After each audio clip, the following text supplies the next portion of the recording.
There's going to be certain things, in your life that, hey, you can't control, and some things that you may have had planned. But if you kind of keep that faith and trust that, like, hey, where you will be is where God will want you to be. This is a journey. Let me take you on a journey.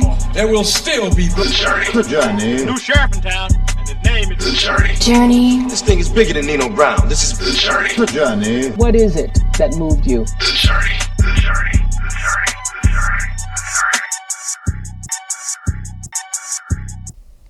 Welcome back to another episode of The Journey. I'm your host, Larry Robinson, and today we have a Memphis icon who I think he's just at the beginning, y'all. I think he's just at the beginning. But first, we have a quote from the great educator, Marva Collins, and it goes like this: trust yourself, think for yourself, act for yourself, speak for yourself, be yourself. Imitation is suicide. I'm gonna ask our guest what that means to him. But listen, we have Rory Thomas, Memphis born, Memphis bred, straight out of Whitehaven. He's president of the Memphis Medical District Collaborative. He's a community advocate, he's a leader, he's a son, he's a father and a husband. Without further ado, we have brother Rory Thomas.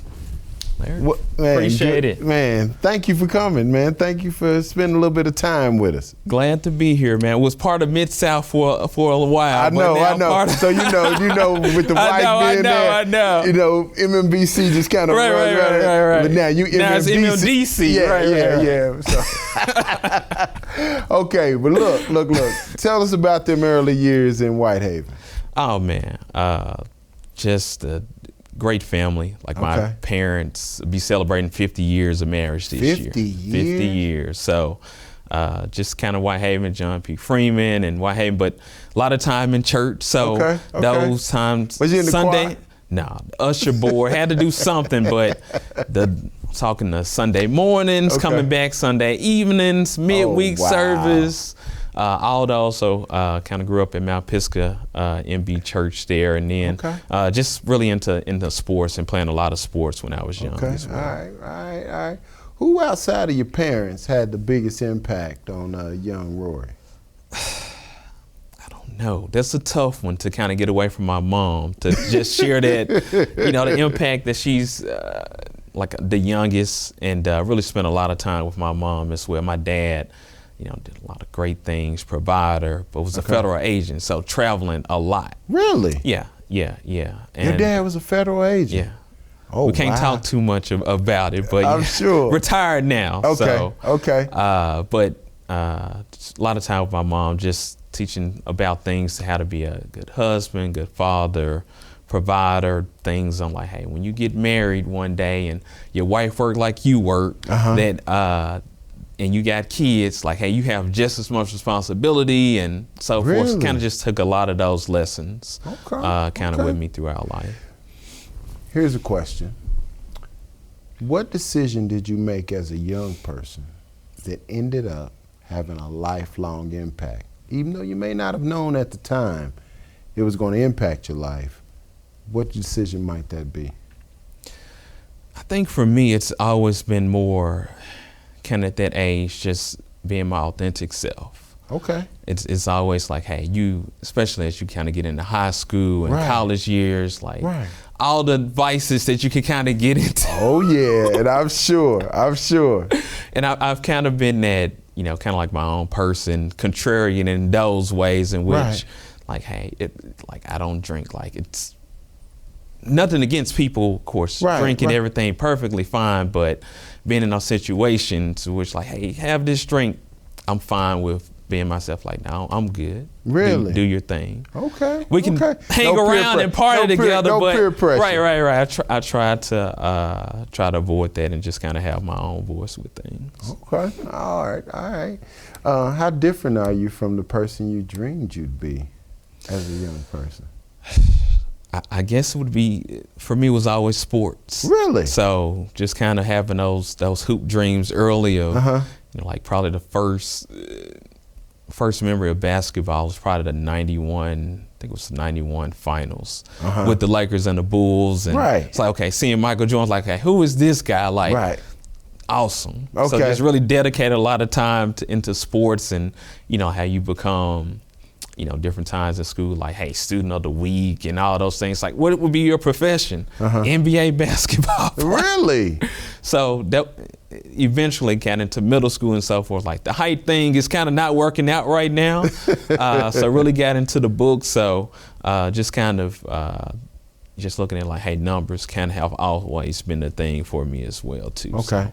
Okay. All right, cool. At what point in your life did you know you were going to be okay? When you literally could look at it and say, I can do this thing. I'm good. I don't need mama. I don't need daddy. I'm good. Probably my freshman year at Christian Brothers. Okay. And was kind of, like I said, I always been good with numbers and math, and you know, been a great student, principal list and so forth in high school. But you know, I grew up in Whitehaven, so I'm around other African American children all the time. So you know, am I just, you know, black smart or what? So go to Christian Brothers and have my first math class, and hey, take this test, and you know, you get full credit and just move on to even higher math. Maybe 20 students in the class. And then the Christian Brothers continues, you know, very diverse. Now, I got this is years ago. I got to go back to, you said black smart. What unpack that? What do you mean black smart? Well, you know, you look and see, you read about, you know, then like in high school, middle school, a lot of the examples that you see, like, hey, in business are Caucasian males, or you look on the national news. So not, hey, I always had visions of being like a CEO and leader as well. So those examples that I saw didn't look like me. So, you know, you're kind of in school like, okay, I'm doing really great, principal list, graduated really in the top, you know, 10 of my high school class. But again, I was just kind of going around in school with people who look like me. So now, how do I compare against people who don't look like me? So, you know, I hadn't really, like, hey, been in school with other Caucasians or any other races. So now, like, hey, can I, you know, compare myself to see, like, hey, am I, you know, not just black smart, or am I just, hey, smart regardless of the situation that I'm in? Now, let me ask you this. When you were in school and you were dealing with, you know, you being successful on the academic side, was there ever a time when you were kind of looked at as, I mean, he's trying to be white, or just kind of ostracized because you were doing well as a black male? Not really. And that's one of the things, and maybe in some other schools, but for Whitehaven, like, it was a lot of pride in academics. So if you play sports and were an athlete, like, hey, you still want to be really good academically. So that was always, I think Whitehaven is kind of one of those staples in the city for African American talent. And so it wasn't anything in which, like, hey, maybe some other schools in which you could be teased for kind of being, hey, really smart or a nerd or something like that. Not in the case. Like, it was Whitehaven known for academics, and you can see the track record. So it's just a lot of great pride in that school. So that wasn't the case in Whitehaven, but I'm sure in some other places there could be, you know, more challenges like that for people. Why'd you stay here? What made you say, I'm going to stay here, being that you had attained and did so well academically?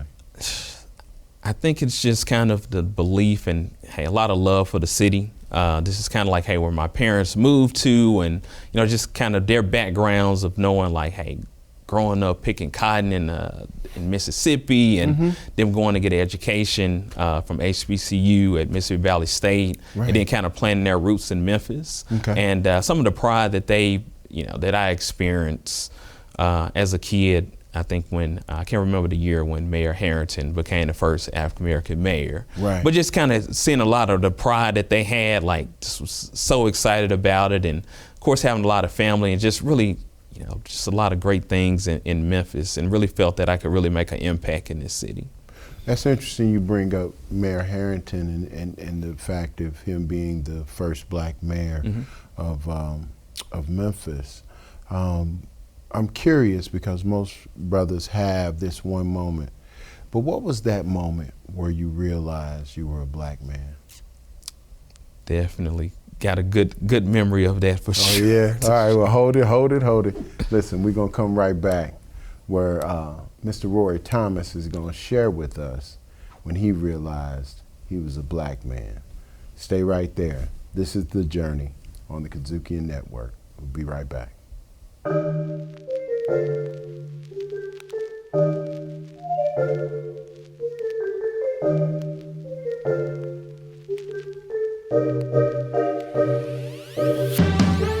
The Boys of Color Conference is here again. The Gentlemen's League and The Journey are hosting the Boys of Color Conference right here in Memphis, Tennessee at Agri Center International. Parents, send your young men in grades 3 through 12 on Saturday, March 29th for a day of learning, inspiration, and mentoring. From coding to boxing to cooking, there's something for everyone. Empower your son to dream bigger, achieve greater, and break barriers.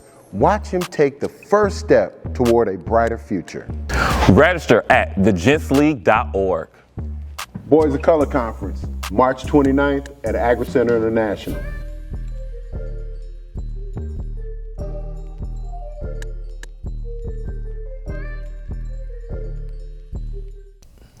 Welcome back. This is The Journey on the Kazukian Network. Host Larry Robinson, and today we have Mr. Rory Thomas. Before Rory and I left, we asked him about when he realized he was a black man. But before we get there, I got another question. What's your superpower, Rory? What's that one thing that you can do better than 99.9% of the people you meet? I'd say kind of the relationship building side of things. Oh, really? For me, that I think for probably like you talk about strengths and do different evaluations and so forth. People kind of point to relationship building and kind of the business acumen side of things. That it's just a blessing to be able to talk with people one-on-one, build their relationship, and then kind of you go forward in life and things in which like, hey, I'm just doing this because I believe in you. That, hey, you're a person, loyal, committed, and hey, if you say you're gonna do it, you're gonna get it done. Right. So I think just having that trusting relationship building side, I think is a talent that I've kind of been blessed with. When did you realize that was part of your skill set, the relationship building confidence, that type of thing? I think kind of throughout life, from high school to college to early in my career, that you've always been people kind of have kind of pointed to like, I've been in situations, a lot of things told like very private, but like, hey, believe and trust in you, and believe that like, hey, you will give me the candid feedback that I need, and that like, hey, I'm for this position, like, hey, you the person I want, I'm riding with you because I believe in you, and just kind of establishing that firm and believing relationship. Where'd that come from? I think it kind of starts with my belief in values. So belief in God, and just knowing like, hey, the way that we should live our lives, and talk about like, hey, servant leadership, that hey, the leadership be like a servant. So I'm always looking for that that type of win-win relationship with people, and really believing that like, hey, ultimately at the end of the day, after my interaction with someone, they can say, okay, that's a good guy. That like, hey, I can get behind him, I can believe in him, what he's saying, I can trust him. So okay. Well, listen, now what you're describing is a guy who's Obama-ish. So when was the last time Mr. Rory Thomas got a butt whooping? Have you ever gotten a booty whooping where they got the parent brought out the belt and I said, go out there and get that switch? Well, on the bright side for me, I'm the youngest of four. Okay. And I saw my siblings get plenty of spankings early on with the belt, the switches, those type of things. So I think probably like the times which I know I've gotten it have been, young, acting up in church or something. Like people would, even old church members would point to like, your dad would get up from that deacon seat, Oh, your get dad you, was a take you deacon? to the bathroom, Oh, give you man. a spanking, Uh-huh. but then you come back down in church, you're crying, but you're holding a bag of candy. So there still was still that side of things. But He yeah, had the thunder and but yeah, and the I candy. learned a lot from my siblings and some of those things that they went through. So I kind of got the experience that I don't want to have that happen to me too often. Which sibling are you closest to? Really, all of them. That's the great thing about my parents. Spend a lot of time, with my siblings, and I kind of share probably my oldest brother as well. We definitely look alike, and we spent a lot of times together. So I think about 7 years or so older than me, but we both had the love of sports. So and playing basketball. So we go places to play basketball together, and so just kind of would hang out as well. You didn't want to play ball in college?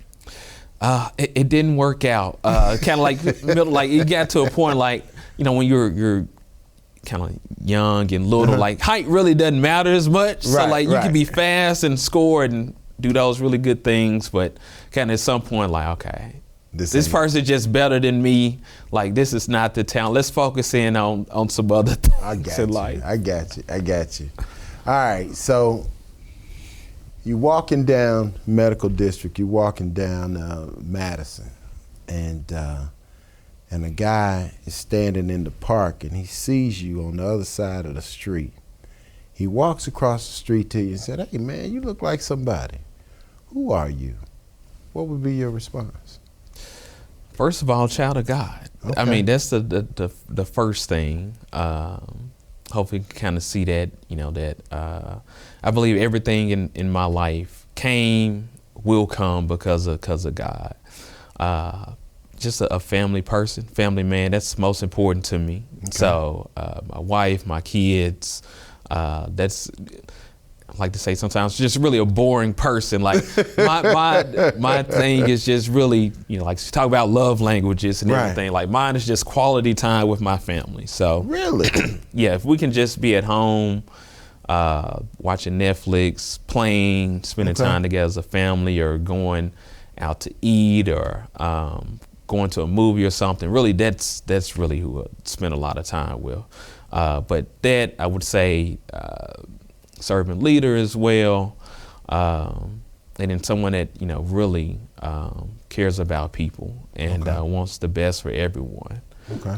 But really, and someone that will kind of stick with you and be loyal. And I think that's kind of the one of the biggest qualities about me.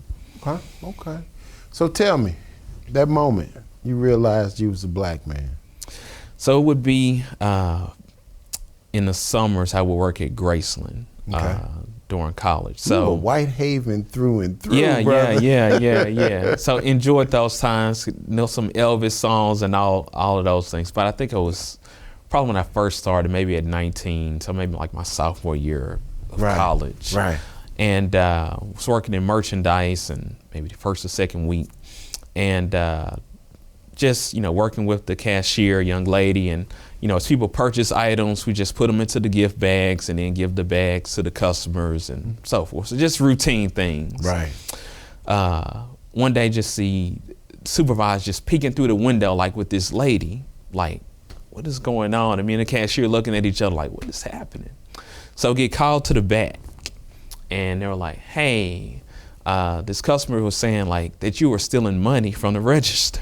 I was like, "What? Why would I do that?" So they're looking back at the tape, and nothing is occurring at all. They talked to the cashier. She was like, "What? Nothing's happening." So just kind of had the conversation with the supervisor, "Hey, I guess as we know him now as Karen." Right. That took place, and they were like, "Sorry about this. Sometimes this can happen."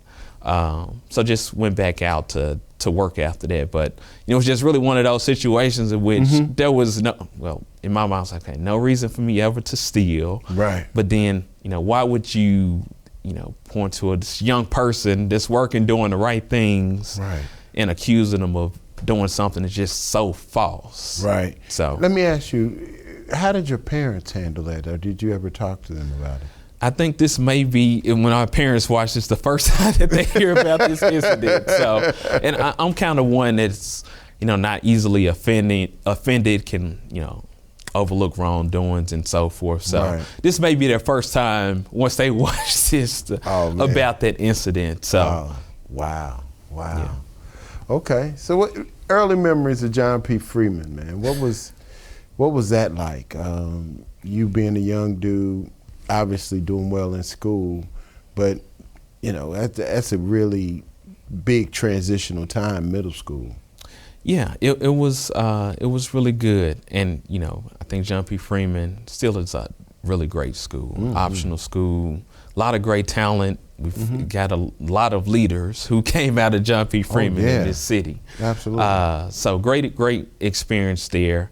And just, began to, as I talked some even with Whitehaven, just about, being smart is okay. Yeah. It's a really good quality because So it was it's going to benefit you in life. It was the same thing at J.P. Freeman. Yeah, really great. Because I know, Wow, I think, what a I know great we had to environment. test into school Right. during those years as well at John P. Freeman. So Right. you were around a lot of talented people who have gone on to do, a lot of great things. So, but that was a really great experience to be a part of it and part of that school. And, you kind of just learn that being smart is okay. Because Right. some people are really shy about like, hey, being smart. Well, I don't want people to know I make A's, and it was a good thing to be You could be on actually those beat lists. your and- chest a little right, bit, right. you Like, know. hey, you get to take the ACT. You doing so well. You can take the ACT like in 7th grade or something. So, Okay.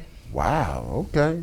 So transition to adulthood, going from Christian Brothers to being out on your own. What was that like? was really good. Just kind of, I always had that mindset. So started off, finance, kind of my thing. Internship at Morgan Stanley, then started working there. Okay. And then it was that opportunity then to move to Atlanta, and didn't want to do that. Really? So I really, again, wanted to make my impact in Memphis. So you had an opportunity to move and chose not to. Yeah. Okay. And because I'm thinking, just going in, I was like really great in finance. So all the Right. investment terms, like that was really exciting. Did really well in that. Okay. And so thinking about having this long investment banking career, Right. but God's plan with things. So ended up doing, wanted to stay in Memphis. So Right. blessing to be able to connect with Luke Yancey, of course, pioneer Right. in this city, who was looking for someone that knew financials, that could do financial analysis and things. So that's kind of how I got started working there. And then, Wait a minute. So you, instead of going to Atlanta, you took Yeah. MMBC. Wow. Okay. so, and then that's kind of pretty early. So like when I met my wife working down there. So just, we're at I think we're at 158 Madison. And then across the street was the First Horizon. Okay, now I don't see Baker Roy. Donaldson. I don't see Roy walking up and saying, "Hey, babe, what's your name?" Right. So tell me, how did you meet the missus, and when did you know it was like, oh yeah, she the one? Well, pretty early. It was, so we're both young professionals in our career, and we met at the crosswalk at Madison and 3rd. So I was walking, both kind of parking in the Toyota garage connected to the Redbird Stadium. Right. So late leaving one evening, well after 5 or so, and got caught at the light. So I had to cross over to the First Horizon, Baker Donaldson side. Right. And then we just saw each other at the crosswalk, like, hey, and just struck up a conversation, exchanged business cards, and just kind of went out to lunch together. And, pretty early, this was November 2007, got engaged in July 2008, married in March 2009. Y'all didn't mess around. So Rory Mack, the lady at the stoplight, at the crosswalk. At the crosswalk. At the crosswalk. Okay. All right. Your career. You're now the president of the medical district of Memphis, Memphis Medical District Collaborative, right? Yes. What's your vision for Memphis? Well, I think it's part of it to serve, and then to support everyone. First, just kind of my career, just taking steps and making Memphis better. Right. So being able to, when I was even leading the small business development centers, work with small business owners, I have the utmost respect for entrepreneurs. Right. Because you all take just the risk of things, or the security of having the 9 to 5, the insurance.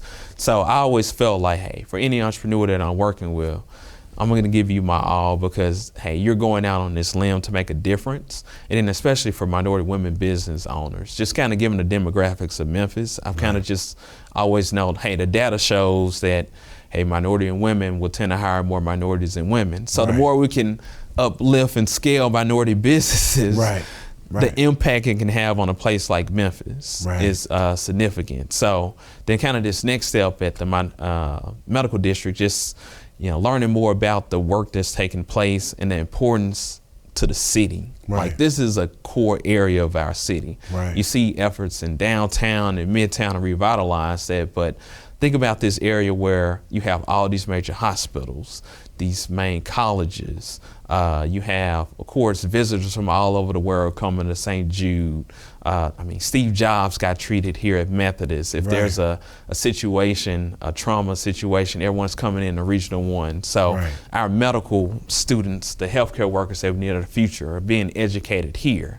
And it's really important that this area is really built up to be a beacon, not just for the city, but for the entire region. So that's kind of the vision, is to really build this up, the area, to make it one of the most sought after places to live, work, learn, and play in this entire region. So that's critically important, supporting our great leadership that we have in the city. So our elected officials that we have, our business leaders. So it's a blessing for me to be able to work with the hospital CEOs and the head, the Pitt Highs, the founder of AutoZone, and so many great people who work to make the city better, and to be able to kind of really uplift the city. So really take it as really important work that I'm dedicated to every day. Okay. You talk about what you plan to give, or what you're giving to Memphis. What is Memphis giving you? Oh, it's giving me a lot. So first of all, my wife kind of going there. Okay. So she's a Bartlett High and University of Memphis grad, and is doing great work as director of event strategy over at ALSAC as well. Place for my children to be, a place that they love. They love going to all the events and sporting events, and being a part and living in the city. And then just a place that, it's we've been kind of like an underdog city. And I think as I talk to people who, come from out of town, or may have certain impressions about Memphis, kind of once they get here, like, okay, this is actually a really good city. So I think kind of building up their pride even more for Memphis is something, but take a lot of pride in this city for sure. Okay, all right. Any regrets? Anything you do over? Not too many. I think for one, we talked about basketball earlier. I kind of like let the height thing kind of get to me as well. And I remember my mom talking to me one time before. It was like, why did you give up basketball? Like, you were really, really good though. So, that's one thing that I've kind of done with my children as well, is they're going to be the most confident children in the world. That, listen, you're going to be able to achieve, like my son loves basketball right now.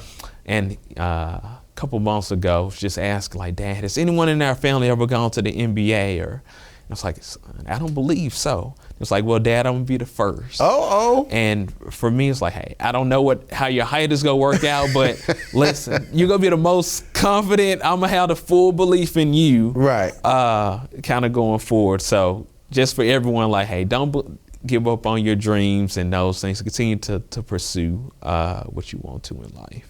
So if you could go back to Whitehaven and talk to the young Rory, what would you say to him? Just continue to have that belief and trust in God, that, like, hey, there's going to be certain things, in your life that, hey, you can't control, and some things that you may have had planned. But if you kind of keep that faith and trust that, like, hey, where you will be is where God will want you to be. So like I said, like investments were really going to be my thing. Like I loved it, like puts and options, shorts, all those things, really excited about those things and love doing those things. But, believe that what I'm doing now is where I able to make this impact and impact so many other lives. It's just a blessing to be in that position. So just kind of believing and trusting in God's plan, and just still believing always that no matter what you accomplish, your best days still ahead. Well, here's your moment to talk to these young folks that's going to watch and experience Mr. Rory Thomas today, this day. And I want you to say it right in that camera. Just talk to him. What you would want to leave them with? Well, I would just say, just got to believe. For me, having your values, belief in God, that He can take you places you really hadn't dreamed that you could even go.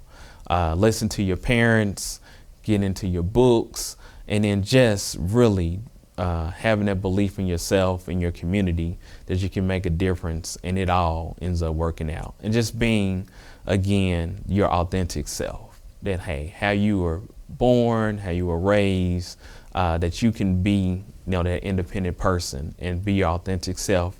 Like, hey, you can be this nice person. It's like, hey, well, you can't be that nice. You can't, do those things. But if that's who you are, be that person that God made you to be. Be yourself. Be yourself, your authentic self. Listen, I'm Larry Robinson. And for our guest, Brother Rory Thomas. Appreciate the opportunity. Thank you, man. Thank you for sharing your journey. Thank you for coming back and checking out the journey. Till next time, take care. Thank you to our partner, the Grand Boulé of Sigma Pi Phi Fraternity Delta Chapter. To hear more incredible stories like this, be sure to download the Kazukian app from the App Store or Google Play, or check out the Journey Memphis podcast on all your major podcast providers. Also, check us out on the Kazukian Network.